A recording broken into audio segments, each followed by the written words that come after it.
Olá, meu amigo e minha amiga, aqui é Miguel Castro, narrador de Vozes Pretas Importam, e hoje você vai conhecer uma história que vai mexer com cada pedaço do seu coração. Antes de começarmos, se inscreva no canal e me diga de onde você está nos ouvindo. É sempre emocionante saber onde as nossas histórias chegam. Prepare-se porque a emoção começa agora.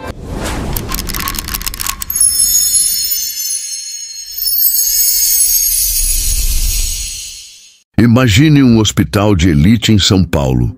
Um garoto de 8 anos, filho do chefe de uma das famílias mais perigosas do país, está morrendo. 100 médicos já tentaram salvá-lo. Todos falharam. E então, uma menina negra, filha do zelador, entra com uma pilha de livros e muda tudo. O que ela descobre? Vai abalar os pilares da medicina brasileira. O Hospital São Lucas, na zona sul de São Paulo, não era apenas um hospital. Era uma fortaleza branca, onde só os ricos e poderosos tinham acesso. Onde médicos com diplomas dourados e sobrenomes europeus circulavam como se fossem semideuses. No quarto 508, cercado de equipamentos caríssimos e uma equipe de especialistas trazida de fora do país, um menino de 8 anos estava à beira da morte. Tomás Marcelli, o único herdeiro de Vicente Marcelli, o empresário que, segundo os jornais, controlava portos, políticos e contratos de milhões. Mas naquele momento, ele era apenas um pai ajoelhado ao lado do leito do filho, derrotado pelo silêncio dos monitores cardíacos. Durante 3 semanas, Tomás foi examinado por neurologistas, cardiologistas e toxicologistas da USP, do Einstein, do Sírio-Libanês e até da Universidade de Coimbra. Nenhum deles conseguiu diagnosticar a origem das convulsões, do colapso dos órgãos, da deterioração inexplicável. Enquanto isso, nos corredores frios daquele hospital, uma garota de 15 anos, pele retinta, tranças presas com elásticos coloridos e uniforme surrado de escola pública, observava tudo em silêncio.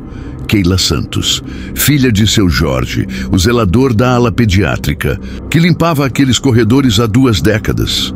Mas o que ninguém sabia é que Keila não era só a filha do zelador. Era uma gênia médica precoce que já cursava matérias na Faculdade de Medicina por meio de um programa especial para superdotados. Uma mente que memorizava bulas inteiras, artigos científicos e padrões de exames com uma facilidade assustadora. Ela carregava consigo uma pilha de livros riscados, cheios de anotações coloridas, como se sua vida dependesse daquelas páginas.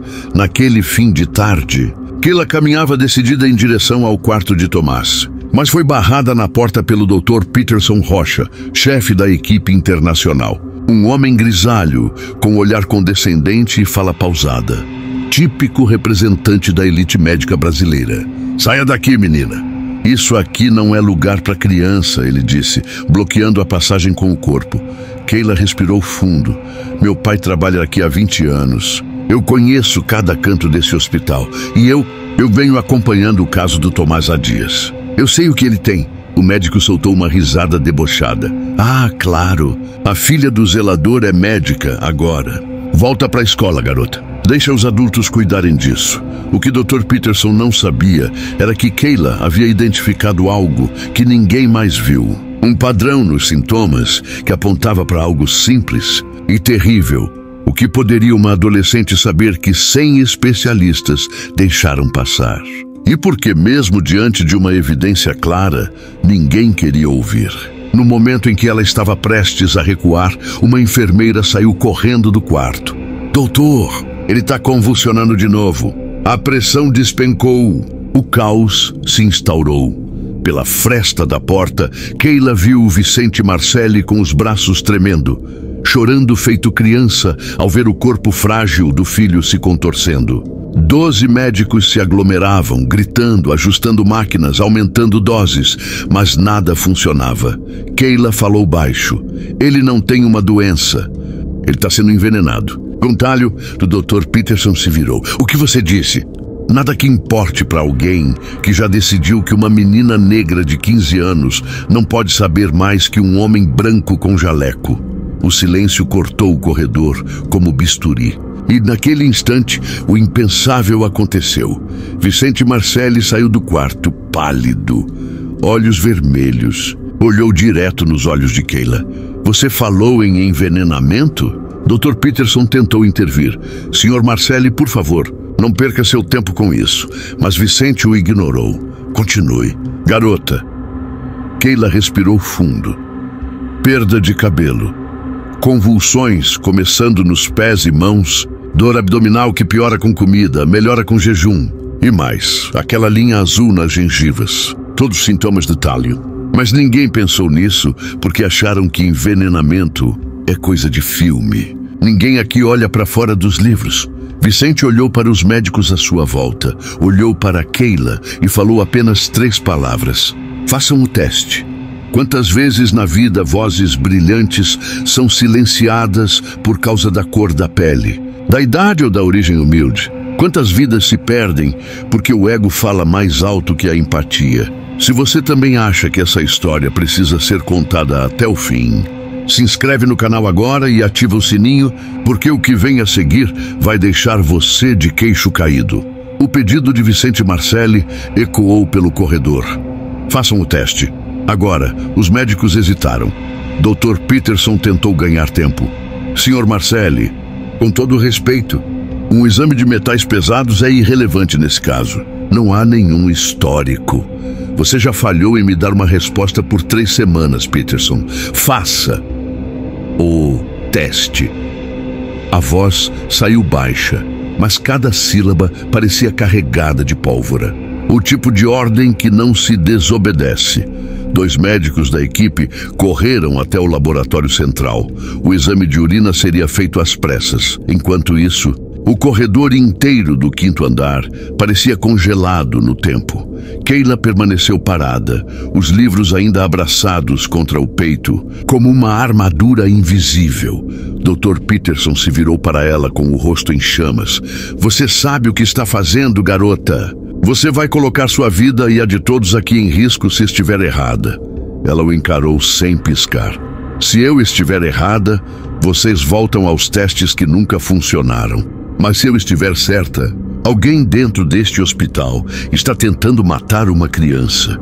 Quem estaria por trás do envenenamento? E por quê? Estaria o hospital sendo usado como campo de execução silencioso? O tempo parecia ter enlouquecido. 7 minutos depois, um dos residentes voltou com o exame nas mãos. Suado, pálido, seu jaleco estava amarrotado, seus olhos arregalados como os de alguém que acabara de ver um fantasma. Dr. Peterson, o nível de talho no sangue está 15 vezes acima do normal. O papel tremia em suas mãos. O silêncio se instalou, como um soco coletivo. 12 especialistas formados em universidades milionárias fitavam o documento sem conseguir acreditar. Eles haviam falhado. Uma menina havia descoberto. Dr. Harrison, o cardiologista pediátrico, murmurou. Impossível. Uma adolescente. Uma criança. Isso não faz sentido. Vicente Marcelli caminhou lentamente até Kayla. Seus olhos cheios de uma mistura estranha de alívio, choque e respeito. Se fixaram nos dela. Então ele fez o impensável. Ajoelhou-se diante dela. O chefe do crime, o homem mais temido da costa brasileira, estava de joelhos. Diante de uma garota de 15 anos, você salvou meu filho. Como posso te recompensar? Kayla respirou fundo. Me deixe terminar o que comecei, porque o talho não aparece sozinho.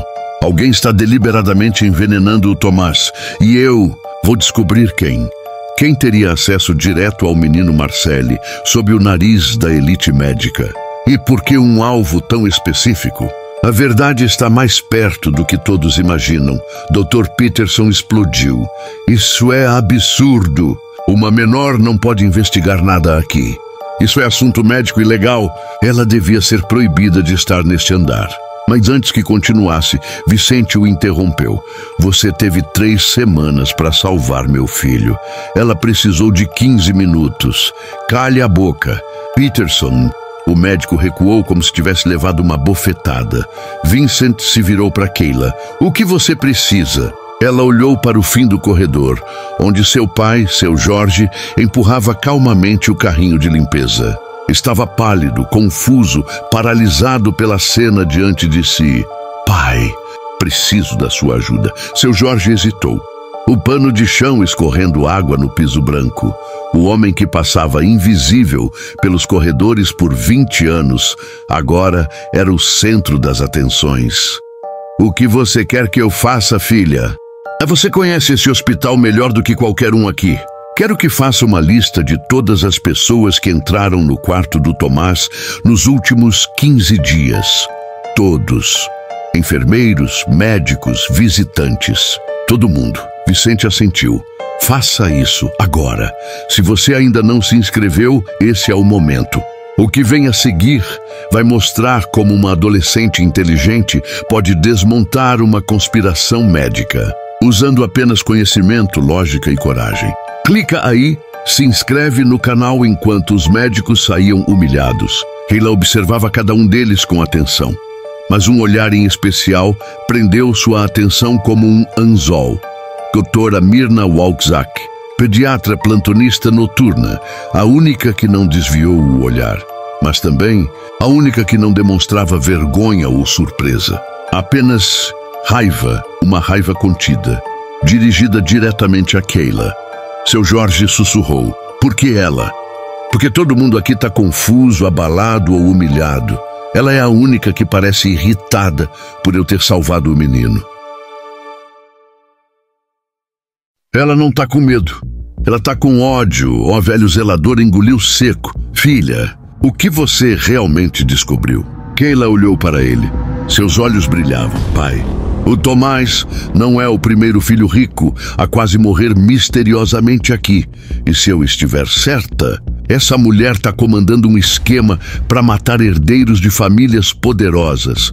Seu Jorge ficou branco como as paredes do hospital. Ela continuou. E agora que eu sei, ela vai tentar me calar, mas eu tenho um plano. E vou precisar de você. O Hospital São Lucas, com seus corredores impecavelmente brancos e odor de álcool 70, sempre pareceu um templo de segurança. Mas agora, aquele lugar escondia algo muito mais sombrio do que qualquer bactéria. Keila Santos, 15 anos, filha do zelador, agora sabia. Havia uma assassina entre eles. Dra. Mirna Walczak é pediatra dos plantões noturnos. Silenciosa, respeitada, fria e, como Keila começava a descobrir, perigosamente eficiente. Pai, você lembra da filha do senador Magalhães? E o menino do juiz Nogueira? Seu Jorge assentiu surpreso. Morreram aqui, os dois, sem diagnóstico. Todos os casos passaram pelas mãos da doutora Walczak, disse Keila, mostrando uma folha com os horários de plantão anotados à mão. Ela estendeu um caderno repleto de registros que vinha fazendo escondida nas últimas semanas. Tudo anotado com caneta colorida. Em uma letra firme, metódica, nomes, datas, sintomas, tempos de internação, horários de falecimento. Todos seguiam o mesmo padrão. Era impossível ignorar. Eu preciso de olhos, onde os médicos não olham, onde só você pode chegar sem levantar suspeitas. Preciso que você observe essa mulher, pai. Seu Jorge hesitou. Não era apenas medo pela filha. Era pavor de encarar um monstro dentro de um lugar onde deveria haver cura. Você tem certeza disso, Keila? Absoluta. E mais, ela vai tentar me parar. Vai tentar me calar. Mas antes, eu vou coletar as provas. Enquanto todos acham que é só uma adolescente atrevida, Keila prepara um contra-ataque invisível. Mas quanto tempo ela tem até que alguém perceba que ela é o maior perigo dentro do hospital? Nas noites seguintes, o hospital parecia o mesmo. Mas não para Keila. Ela se movia com cautela de caçadora, anotando conversas, gestos, olhares. Enquanto o pai limpava corredores, ela usava o jaleco dele como disfarce para circular pelos bastidores. Na madrugada do terceiro dia, ela cochichou ao pai. Você instalou as câmeras? Sim, no armário de suprimentos do quarto andar e na sala de manipulação de medicamentos. Fiz do jeito que me ensinou. E o gravador? Tá aqui, disse ele, entregando um pequeno dispositivo escondido dentro de uma embalagem de álcool em gel. Keila o pegou com cuidado. Ela agora tinha olhos e ouvidos onde ninguém suspeitaria. E mais do que isso, tinha algo que a Dra. Walczak jamais consideraria uma ameaça: invisibilidade social. Porque ninguém presta atenção na filha do zelador, ninguém desconfia da garota aqui. Limpa o corredor ou senta num banco com livros demais no colo.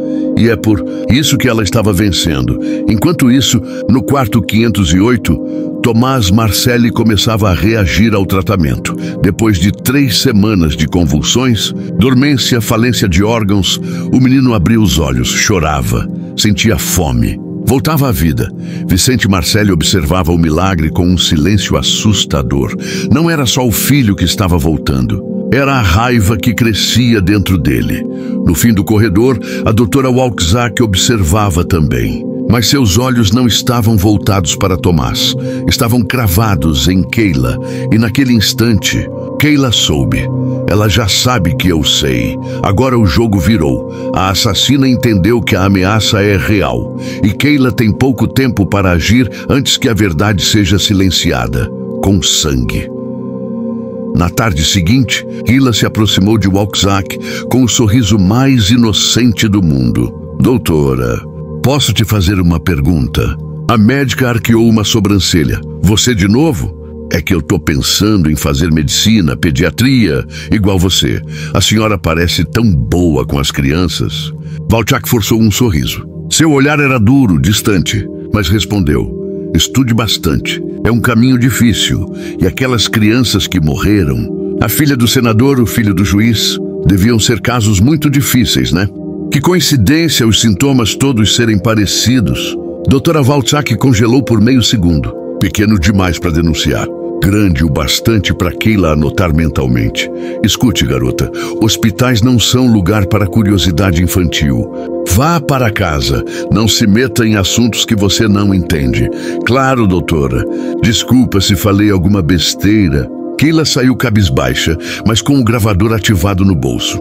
No dia seguinte, às 2h12 da madrugada, ela se escondeu dentro do armário de suprimentos da ala pediátrica, com os fones de ouvido conectados ao microfone escondido. E ali, no silêncio abafado e úmido do armário, ela ouviu o que mudaria tudo. Temos um problema. Era a voz de Walczak. Ao telefone, a filha do zelador está fazendo perguntas demais. Ela já conectou os nomes. Ela é brilhante. Mais do que deveria ser. Mas ninguém vai acreditar nela. Ela é só uma adolescente preta e pobre. A pessoa do outro lado falou baixo, mas Keila conseguiu ouvir. Faça parecer um acidente. Como sempre, adolescente envolvida com drogas. Overdose. A polícia não vai investigar. Keila estremeceu. Agora era pessoal. Ela não está apenas lidando com uma assassina. Está enfrentando um sistema criminoso, enraizado na elite. E agora, ela é o próximo alvo. O som da gravação ainda ecoava na mente de Keila enquanto ela se esgueirava de volta ao refeitório dos funcionários, fingindo que tudo estava normal. Mas seu coração batia como um tambor em guerra. Ela ouviu claramente. Faça parecer um acidente. Como sempre, overdose, adolescente, triste, mas previsível. Dr. Mirna Walczak não estava apenas desconfiada, ela já havia tomado uma decisão. Keila precisava morrer. Pai, temos que agir agora. Seu Jorge empalideceu ao ouvir a gravação. O gravador tremia em suas mãos calejadas. Meu Deus do céu. Filha, isso é crime federal. Isso é máfia. Isso é gente com poder demais. E por isso mesmo a gente precisa agir com inteligência.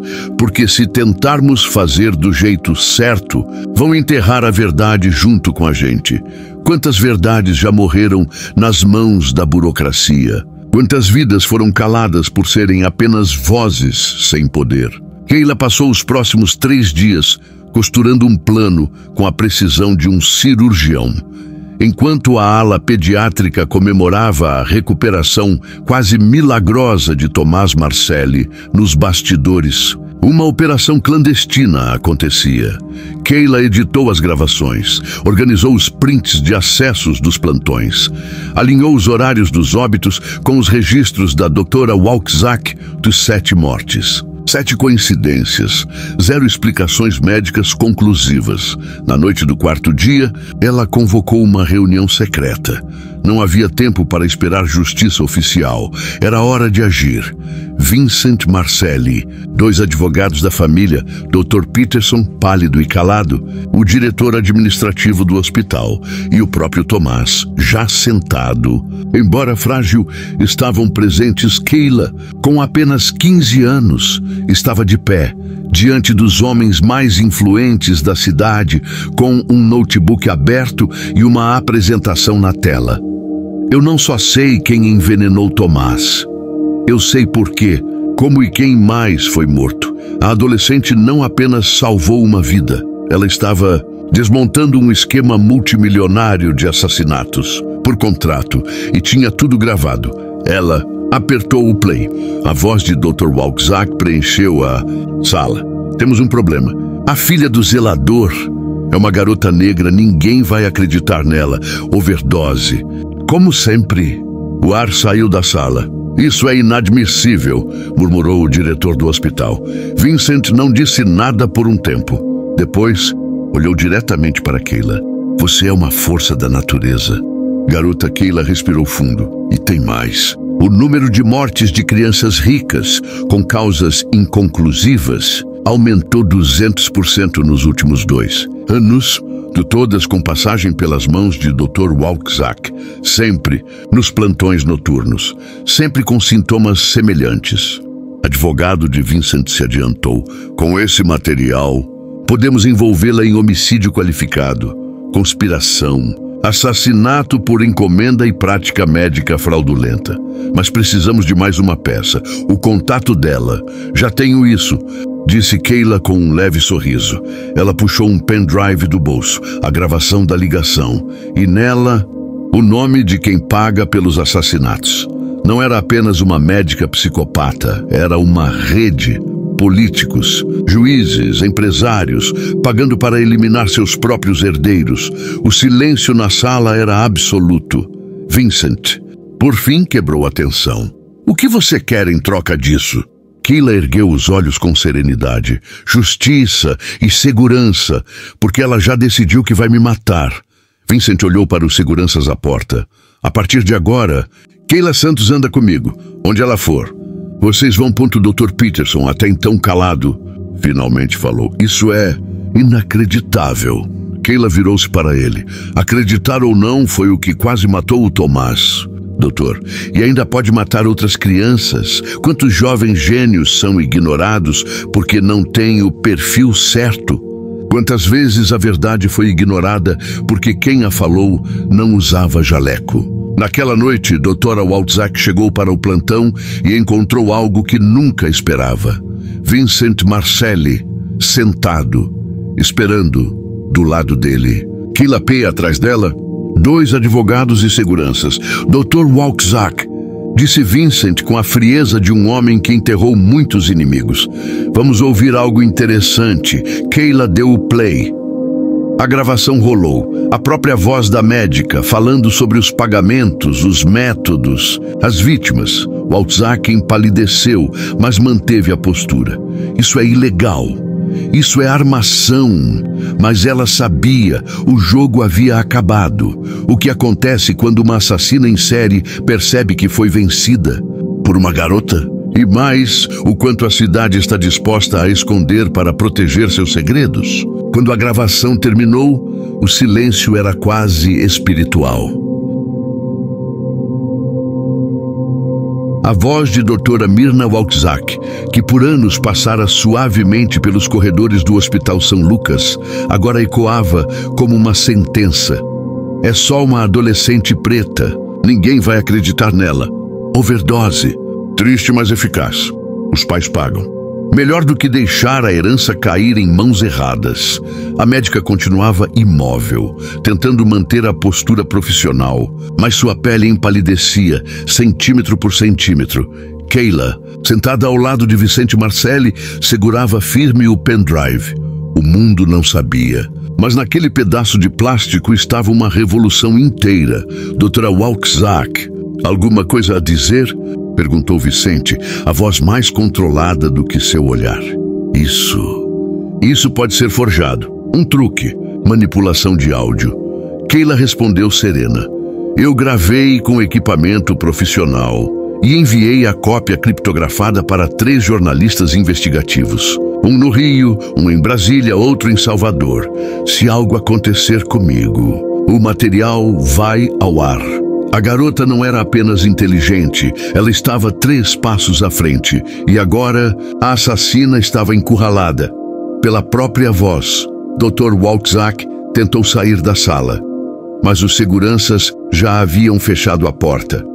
Você não vai a lugar nenhum, disse o diretor do hospital. A partir de agora, esse prédio é oficialmente uma cena de crime. Isso é um absurdo, ela gritou. Vocês vão acreditar nessa menina em vez de mim? Eu sou médica há 23 anos. Vincent se levantou. E você tentou matar meu filho. Para mim, você é só uma assassina com diploma. Dr. Peterson, de canto de sala, tossiu discretamente tentando parecer neutro. Mas Keila não perdoou. Doutor, o senhor quer falar agora ou vai esperar alguém lembrar que o senhor coassinou protocolos de emergência pediátrica que mandavam testar metais pesados? Peterson engoliu em seco. Keila não só estava derrubando a assassina, estava expondo a omissão e arrogância de todos os cúmplices passivos. Às vezes, a maior arma de um criminoso não é a maldade, é o silêncio cúmplice de quem escolhe olhar para o outro lado. A notícia explodiu como uma bomba no dia. Seguinte, médica de elite presa por assassinatos em série de herdeiros ricos. Esquema de mortes contratadas envolvia famílias poderosas e em cobertura hospitalar. Nos vídeos que vazaram, a gravação de Keila era clara, limpa, cortante. Ela não apenas salvou uma vida, ela salvou dezenas. Enquanto Walczak era levada algemada para fora do hospital, câmeras captaram a cena que viralizou no país. Keila parada, olhando em silêncio, sem triunfalismo. Sem ego, apenas justiça. Dr. Walczak não agia sozinha. As investigações começaram a puxar o fio da teia. E o que emergiu foi um escândalo que mexeria com o Brasil inteiro. 6 meses depois, o Hospital São Lucas era outro. Murais com fotos de Keila e Tomás adornavam o corredor pediátrico. Uma nova ala, chamada Fundação Carter Marcelli, havia sido inaugurada com verba vinda da família Marcelli e de doações públicas. Ali, jovens de escolas públicas recebiam cursos gratuitos de iniciação científica, preparação para vestibulares e introdução à medicina. Vincent Marcelli, em entrevista exclusiva a um jornal famoso que é exibido aos domingos à noite, disse: "Eu cresci no crime. Ganhei milhões com o medo dos outros. Mas nenhuma bala, nenhuma ameaça foi mais poderosa do que a verdade dita por uma menina de 15 anos. Keila não escolheu vingança. Ela escolheu transformação. E mostrou que até um império criminoso pode ser movido pela força de um ideal." Dr. Walczak, condenada à prisão perpétua, sem direito à progressão. Seu nome riscado dos registros médicos nacionais. Seus antigos colegas, silenciosos. Agora, todos fingiam nunca tê-la admirado. Mas Keila não se esquecia, porque, como ela mesma dizia, não se luta contra o sistema só para ganhar. Se luta para que ninguém mais precise passar pelo que você passou. Mas, e os pais? E as famílias que pagaram para matar seus próprios filhos? A rede de corrupção ainda não caiu por completo. Keila vai mais fundo, e o que ela encontra pode colocar a própria vida em risco novamente. O caso Walczak já estava estampado em todos os jornais do país. Mas Keila sabia, aquilo era só o começo. O hospital era o palco, a médica o instrumento. Mas os autores das tragédias ainda estavam soltos, intocados, políticos. Juízes, empresários, famílias influentes que viram nos próprios filhos um risco ao seu império. Meninas que engravidaram fora do casamento. Meninos com dependência. Química, filhos gays, filhas que queriam largar o direito para viver de arte. Herdeiros. Incômodos. Pessoas que seriam deserdadas se não morressem primeiro. A justiça comum não queria mexer nisso. A Polícia Federal hesitava. O Ministério Público dava respostas evasivas. Mas Keila não tinha medo de puxar fios. Ela já tinha encarado a morte de frente. Quantas vidas foram tiradas não por doença, mas por expectativas quebradas de famílias que amam o dinheiro mais que os próprios filhos? Em seu quarto, transformado em central de investigação, Keila pendurava nas paredes fotos, datas, nomes, bilhetes anônimos, contas bancárias, transações, prints, vídeos. Ela havia hackeado computadores antigos do hospital, usado senhas que decorara observando médicos por anos e agora cruzava os dados dos pacientes mortos com registros bancários de doações médicas que vinham de empresas ligadas a políticos. Tudo levava a uma única pasta, Projeto Pax, uma iniciativa criada por uma fundação filantrópica aparentemente ligada à saúde mental infantil. Mas nas entrelinhas havia um padrão de pagamentos que coincidia com cada morte investigada. Pagamentos de 2 milhões a 8 milhões eles. Pagamento único, sem imposto, para consultorias médicas confidenciais. Consultoria ou execução disfarçada. Keila estava mexendo com gente que nunca aceitou ouvir não, mas ela não estava sozinha. Vincent Marcelli estava de volta. Naquela tarde, enquanto Tomás brincava com outras crianças da ala nova, Keila e Vincent se encontraram no jardim do hospital. Eu segui o dinheiro, ela disse. Entregou uma pasta grossa. Vincent a folheou com atenção crescente. É isso mesmo que eu tô vendo. 7 mortes, 7 pagamentos, todas em nome de fundações familiares. Uma delas, inclusive, é ligada a um senador ainda em exercício. Vincent fechou a pasta devagar. Você quer que eu cuide disso?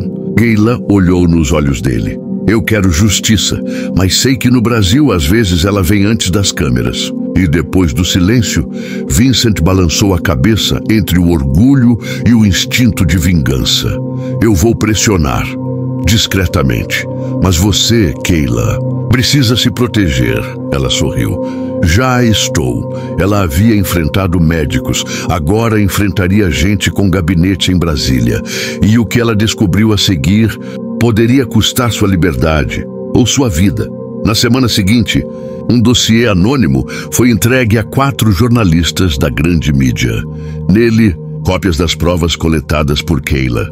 Dados bancários, gravações, print de e-mails, contratos falsificados, laudos forjados por médicos cúmplices.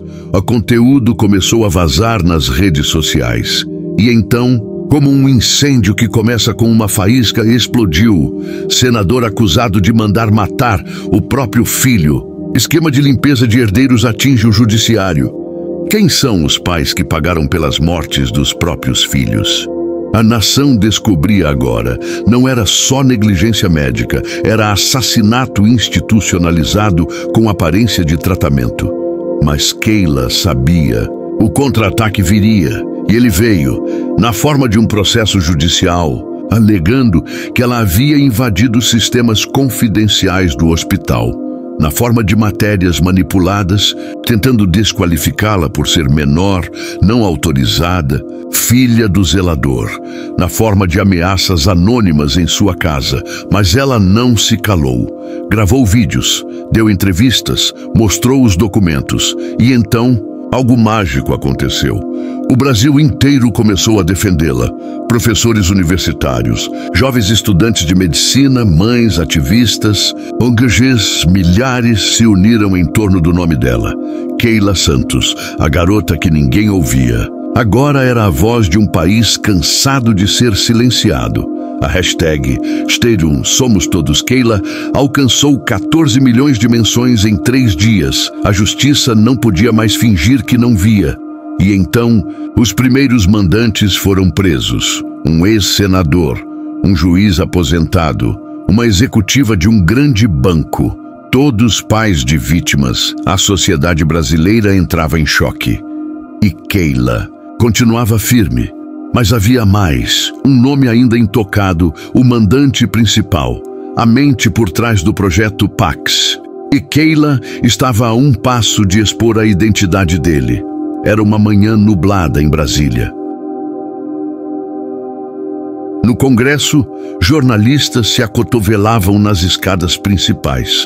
Do lado de fora, um cartaz segurado por uma jovem lia: "O Brasil não é herança, é futuro. Justiça por Keila Santos." Agora, com 16 anos recém-completos, usava calça jeans, camiseta preta e um blazer emprestado.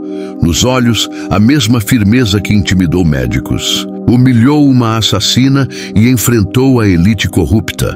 Ela subia os degraus do Planalto com as provas finais na mochila.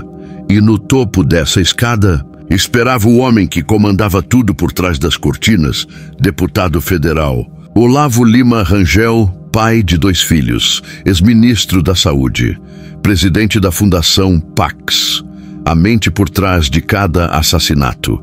O homem que discursava em nome da família pagava para destruir as próprias. Nas últimas semanas, Keila cruzou registros da Fundação Pax com processos sigilosos envolvendo jovens internados compulsoriamente em clínicas parceiras. Essas clínicas recebiam repasses públicos para tratamentos, que nunca aconteceram. Muitos dos internados estavam mortos e todos eles tinham laços com famílias influentes. Todos eles eram herdeiros. A assinatura que constava nos contratos de repasse, Olavo L. Rangel. Ela cruzou o dado com outro documento, a lista de beneficiários dos seguros de vida das vítimas. Fundação Pax aparecia como cessionária em todos. Keila arregalou os olhos. Ele transformou herdeiros em ativos de mercado. Matava os filhos e ganhava milhões com os seguros. Era o negócio da morte hereditária. Não era só poder, era uma fábrica de mortes com selo de filantropia. E tudo com aparência de legalidade Vincent. Marcele foi o primeiro a ouvir. Eu vi muita coisa no mundo do crime, mas nunca vi alguém matar para faturar um seguro. Esse cara não pode sair impune. E não vai, respondeu Keila, porque o que eu tenho agora é impossível de ignorar. E então ela armou o plano final. Na Comissão de Direitos Humanos do Congresso, Keila foi convidada para dar seu depoimento, mas ela fez mais.